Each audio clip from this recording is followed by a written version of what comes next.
Welcome to Fully Booked, the bookish podcast where I'll chat about all things book and reading related. Whether you're a new or a pro reader, there's something for everyone to learn. I'm here to help you on your reading journey and find that next great read that will keep you fully booked.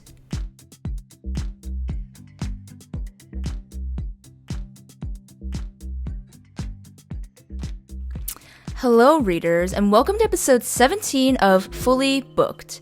I'm your host, Natalie, and today's episode is going to be more of a casual sit-down conversation on a topic that has been on my mind for the past couple months, probably ever since I started the podcast. It's been something that's been a recurring thought on my reading journey, and right now, being the holiday season, just felt like the perfect time to talk about this topic. But today's episode is also special because for the first time on the Fully Booked podcast, the camera is rolling and video is turned on. And I have to say, even at this very moment, as I'm filming, I'm still feeling a bit nervous because I definitely have had a lot of hesitation about turning the camera on and making video episodes for the podcast. Like, it's been something that's been on my mind, and I actually wanted to do it a bit earlier on in the podcast. Making video episodes, but I honestly just had a lot of fear about showing my face online to the world for some reason, and it was just so much easier to do audio-only episodes. But for those of you listening who might also happen to be podcasters, or even, for those of you who aren't, but you might know that there's just a bit of a struggle nowadays getting like visibility as an audio-only podcast. And yeah, visibility is just so much easier if you are able to make video episodes. You can post them, onto YouTube, on another platform. And it's also an easy way to, make shorts, make social media content to put out for your listeners to see, and just all of that stuff. While I hesitated for the longest time on whether I should make any video episodes, we're finally doing it and just trying to, jump and get over the fear today. So excuse me if some nervousness is coming through, especially if you're watching on video right now. But yes, we're doing this for the first time today. I did want to make a disclaimer, though, that I'm not planning on being a 100% video podcast yet for the time being. I still definitely like the ease and comfort of, having to only worry about recording the audio and not, all the components and extra work that come with filming and editing in that sense. So yeah, there are going to be episodes that will be audio only, but some will have video. It just sort of depends on what sort of topics and things that I'm discussing on the podcast and bringing to you guys. But the hope is to do a lot more videos in the new year and give you guys something different on the podcast and not just having to listen to my voice go on and on about whatever it is I'm talking about. But yeah, just a disclaimer that I won't always have the video on, but it is something for you guys to look forward to in the future. And another thing before we dive into today's topic is that the weather is just really not doing it for me today. For those of you who have been listening for some time, tuning into the podcast, you probably already know by now that I live in Toronto in Canada, and winter should pretty much be here by this point in time. And specifically today, the day that I'm filming this is December 10th, and we're just having some weird bouts of weather this year where actually I felt like we had a very warm autumn in general, but last week we did get a couple centimeters of snow, enough that I had to put my winter boots on when I went out, maybe brush a little, snow off the car when I was driving around. But today is literally wet, rainy, and gray outside, and it's just not looking very nice. And currently the temperature I checked, I think just a couple minutes ago, it's 4 degrees Celsius outside, and it's going up to 6-7 degrees, which, for those of you who also live on the East Coast in the colder climate, you know, that's basically light spring jacket weather for those of us. Like, that is not weather that you need to break out, you know, the big winter coat, all your layers, everything. So yeah, this weather is kind of disappointing me because I was hoping it'd be nice and snowy, snow lightly falling as I look out the window outside when I was filming this, be all very, very cozy for this episode. Because as you can tell, it's pretty cozy all up in here. I have my Christmassy sweater type on. I have some festive wear on my head. For those of you who have video turned on right now, you really should turn video on for this episode since it's the first one, just saying. But yes, very festive. We have, if you can see, we have one stocking up. The other one needs to go up. We just need to fix the hook that it needs to go on because it won't stay. And the Christmas tree is also finally up in our apartment. But yeah, everything's festive except for the weather that is just not wanting to cooperate right now. But it's okay. I mean, I can't control the weather, so we're just gonna have to roll with it. But anyways, that's enough mundane weather and podcast updates. Let's actually get into today's topic because that is what you guys are here for. But first, I want to give a quick thank you to today's brand partner, which is Chimney Tea. Now, you've all heard me talk about them multiple times on the podcast at this point, which is why today I wanted to highlight to you all their limited edition Tea and Treats holiday box, which is the perfect gift to give to that close friend or loved one of yours, and just give them something new and different to try this holiday season. So in this box, not only will you be getting a full-size Cottage Retreat High Mountain Oolong Tea, which by the way does include 30 tea bags per pack, but you will also be receiving a freshly baked assortment of 15 homemade cookies. Now, these are an assortment of flavors that have just the right amount of sweetness and wonderful flavors that are going to greatly complement your perfectly brewed cup of oolong tea. And these include, but are not limited to, black pepper chocolate, oolong tea sablé, and Florentine's biscuits. But once again, this is a limited edition holiday special, so if you want to grab a box for yourself, your loved one, and or check out the rest of their selection, be sure to click the link in the show notes or the description, use the given code to get 10% off of your order. Once again, thank you to Chimney Tea for partnering with me, as always, and now let's get back to the episode. And I'm gonna be honest, as we dive in right now, I don't really have a direction for today's episode. It's not gonna be like my other more rapid-fire topical episodes where I'm gonna give you my top 8 tips or secrets to do this and that on your reading journey. That is not what today's episode is going to be like. I really just wanted it to be a more casual, open, I guess, kind of conversation on this particular topic, which is that reading shouldn't be and isn't a race.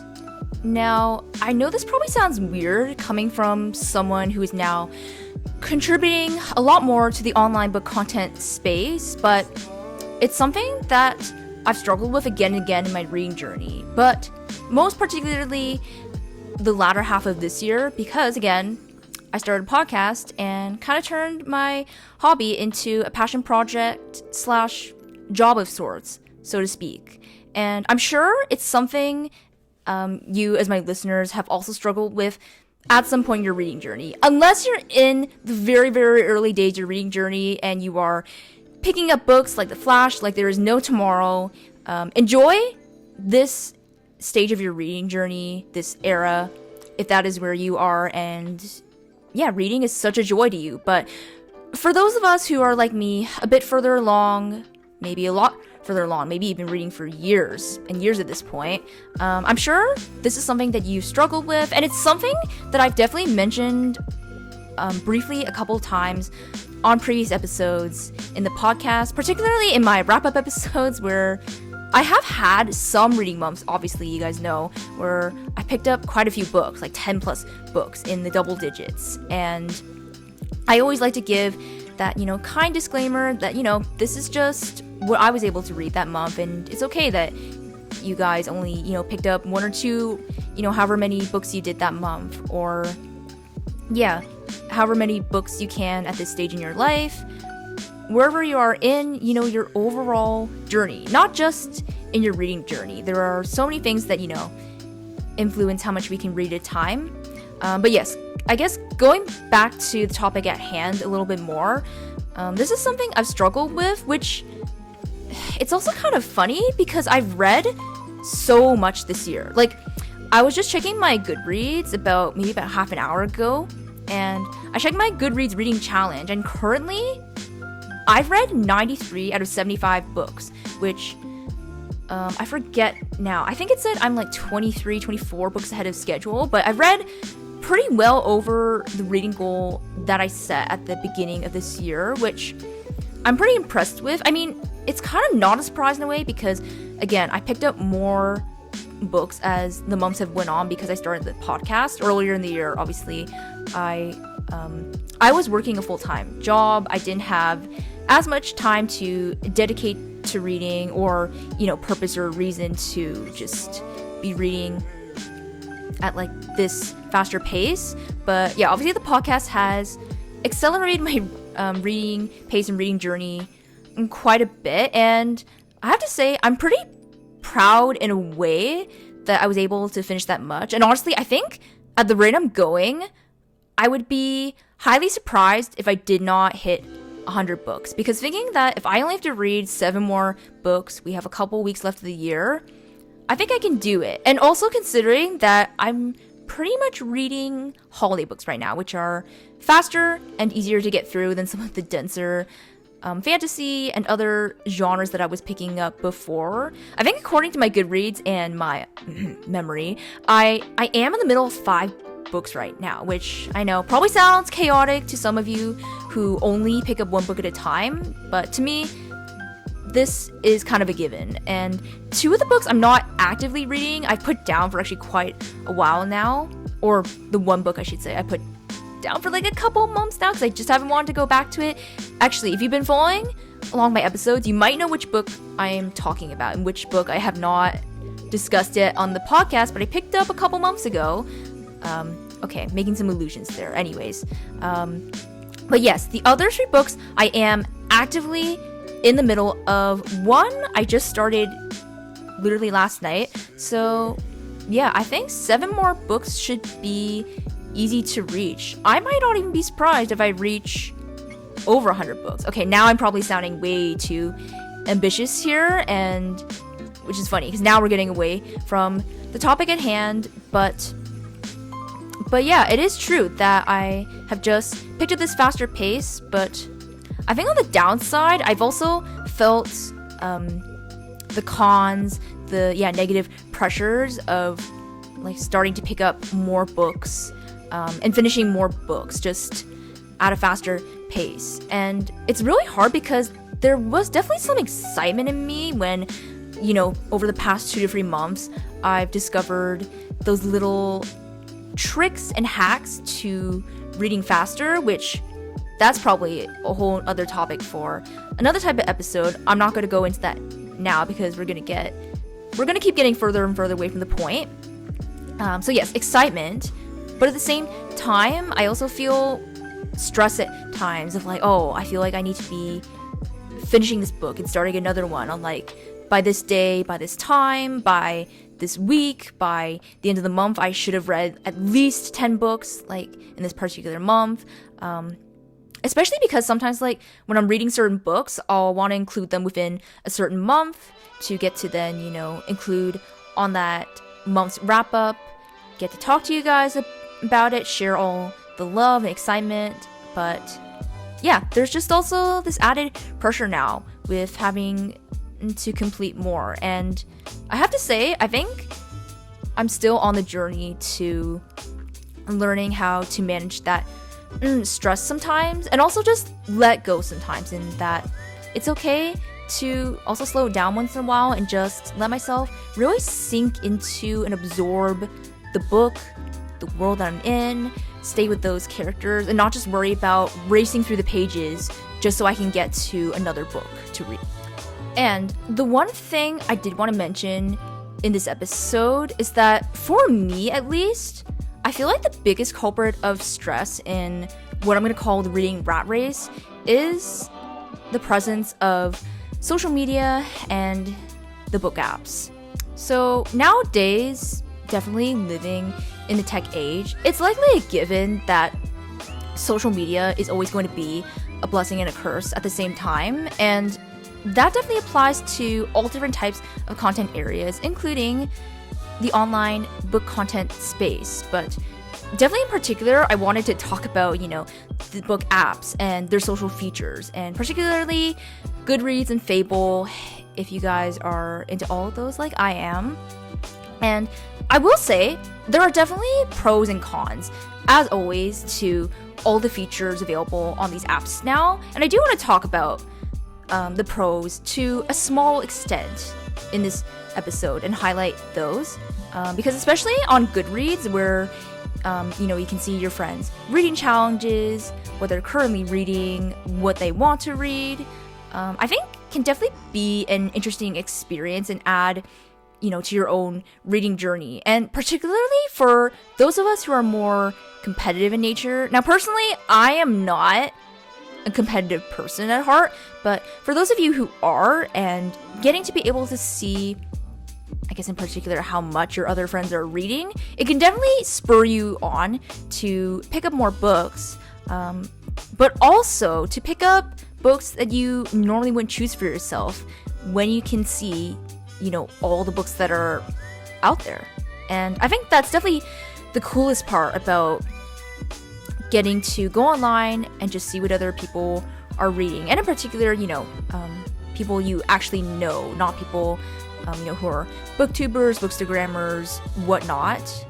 But at the same time, for someone like me who plays the comparison game way too often whenever I go online, this is kind of a curse. And particularly when I see people's reading challenges, like how much they have read already this year, have left to read, or maybe they've already hit their goal, that can just be very stressful to me. And I'll look at my own goal, and I'll feel super behind if I'm only reading X amount of books compared to this person's X amount of books that they have set for themselves. And I feel like the problem is, the only advice I have with how to avoid the comparison game is to just stop looking and going online or on the apps so much. And I know that's super general advice that literally applies to all of social media in general, especially being on Instagram nowadays and like doom scrolling through people's stories.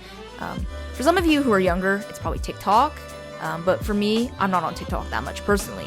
But anyways, yeah, I feel like that's like my only advice, is to just stop going on and looking, because there's something about when you just focus on specifically where you're at, what your capabilities are, your limitations, that is very freeing. And sometimes in a way, it frees yourself and allows you to actually read more at times, because there's something about when you're just focused, kind of have that I guess one track mindset, like you're only just focused on one path and not, so many other different things or factors. I guess that in and of itself can have some negative connotations or consequences as well. But yeah, there's definitely pros to just focusing on yourself, I guess, basically, and not worrying about how much, so-and-so is reading. I will say that I don't have a lot of big reader friends. I only have one or two people on Goodreads who can see their reading challenges and that they've read 150 to 200 plus.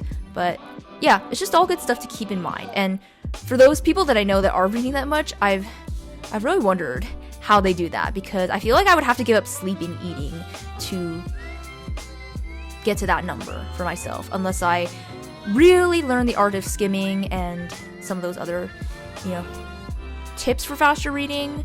But anyways, yeah, I think the biggest thing with the apps, the social media, is that Like, it definitely can be great, it can be fun to get to look and see, but I think you have to set limits for yourself and decide, how much you get to consume. And the second point that I want to make in today's episode that is on a related note to the last point I was making is the dangers of consuming too much online book content, because that's just another method to playing the comparison game and ultimately losing. Now, for those of you listening who are a bit younger, online book content is likely more on the side of book talk, maybe Bookstagram, but for me in particular, it is still BookTube. Now, I want to put a disclaimer that I still love BookTube. It's definitely been the biggest helpful tool in my reading journey over the past probably at least 2 years. It's just exposed me to a lot of different book genres, just different types of books in general that I wouldn't normally have picked up. It's inspired and encouraged me along my reading journey. Just seeing what other people are doing. I think even just knowing how many other people around the world are reading and are big book lovers, like myself, because I don't know if I mentioned in too many other episodes, but I don't have a lot of close friends who read, or even close, loved ones, family, people in general that read. So I think BookTube has been a big comfort to me as I've been reading, because otherwise the reading journey gets kind of lonely at times when you don't have friends, someone you can really share it with. But BookTube was a way for me to escape, but also connect with other people on a certain level when you're consuming their content and getting to see their reading, but also their daily life in general. But of course, with this, it's also a pitfall when you get to see, especially those that are full-time booktubers. Because I do realize that some people who are on BookTube do have another full-time job, and BookTube is, their side hobby or hustle of sorts. But especially the ones who this is their full-time job, it honestly stresses me out at times because, for example, definitely the big top booktubers online. Actually, by big, I mean those who honestly have a huge online following. I'm pretty sure I've seen years in the past where they've read up to 300 books. Yeah, almost 300 books. And I can't even comprehend that sometimes. Even if you're doing that for full time, how do you read that many books without sacrificing, sleep or something else in your life? And to be fair, maybe they did sacrifice sleep, because I do feel like I saw a lot more people in the past do 24-hour readathons on a monthly basis as a booktuber, and I feel like that's something I've decided early on that I'm just not gonna do as a book content creator. I do love, doing the 24-hour readathons. Okay, I just want to give a quick apology. For those of you who are watching on video right now, you probably saw that the video just randomly froze for a couple seconds there at the end of that last sentence I was in the middle of, and I have no clue why. I don't know what is going on with the camera and the recording app that I'm using right now, that it keeps freezing and crashing on me. If there are a couple things that end up out of sorts with the video, I apologize for this time, and hopefully I'll have a much better setup for these video episodes in the future. But anyways, back to what I was saying. The big point I really wanted to make here is that sometimes with, for me, consuming BookTube is that you just gotta turn off sometimes and switch it up. And I think watching other types of YouTube content has been the biggest way that I've been able to, stop playing, the comparison game in this sense. And this might not be a tip that helps all of you, but hopefully it helps some of you. I basically just have a lot of YouTubers that I watch on repeat, but different types besides booktubers. I watch fitness YouTubers, productivity. I feel like I really like to watch people's morning and evening routines, and also Christian YouTubers, for myself personally, that, I'll just put their daily vlogs on or whatever type of content that they're putting out there, I will just put that on in the background or watch instead of just having BookTube on an endless loop, because yeah, I feel like it's just not healthy to be consumed and so sucked into that like one world in space all the time. So yes, this is actually where I want to leave off on today's episode. Now, I know that this episode was less action-packed, so to speak, compared to my usual topical episodes where I give a lot of practical, actionable advice that you can take, into your everyday and just start doing right away. And this was more of a sit-down, open conversation, again, of sorts. But I hope you guys still appreciated what I had to say on this topic of the reading race and, slowing down at times. I just feel like, especially around this time of year, again, the holiday season is upon us, it's a good and kind, gentle reminder to just take it easy sometimes. So, yes, I hope you guys take this as your reminder and just enjoy doing other things. Go and, and spend cherished time with your close friends and family, eat some good food, and overall, just take care of yourselves this holiday season. Now, I do have some important updates and reminders before I sign off for today's episode. And the first one is that this is actually going to be the last episode of 2024, as I really wanted to take a little bit of a break to really enjoy my holidays with my family and friends. But I've also already started to gear up for the next calendar year for the podcast. And so I've been brainstorming, trying to come up with lots of more new fun and interesting ideas of things to share and discuss on the podcast with all of you next year. So definitely stay tuned for what's to come in 2025. But other than that, some other reminders that I have are, first of all, if you are not already, which you probably aren't because I haven't been making videos up until now, but please go and subscribe to the Fully Booked YouTube channel, because obviously this video is going up on YouTube for your viewing pleasure, and if you hit that subscribe button, you can get immediate notification on when I do post future video episodes on there, and you'll definitely want to tune in to the video episodes when I am posting those in the new year. So yes, go and do that, as well as please follow me on all my socials if you haven't yet already. I'm on Instagram, TikTok, and I also have a Buy Me a Coffee page where you can go show some extra love and support for the podcast, as well as get access to some fun and interesting bonus content that I do post from time to time if you are a supporter or member on there. So yes, go and do all of that. All of the links will be available in the show notes or the description, depending on whether you're only listening to or watching today's episode. But with all that being said, I wanted to wish you all a Merry Christmas, stay safe and healthy, however you're planning to celebrate, and I will see you back here for episode 18 in the new year.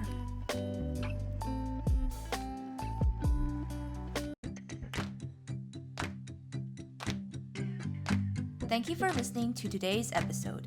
I hope you were able to take away something, and be sure to follow the podcast for more bookish content. Until next time, stay fully booked, and I'll talk to you soon.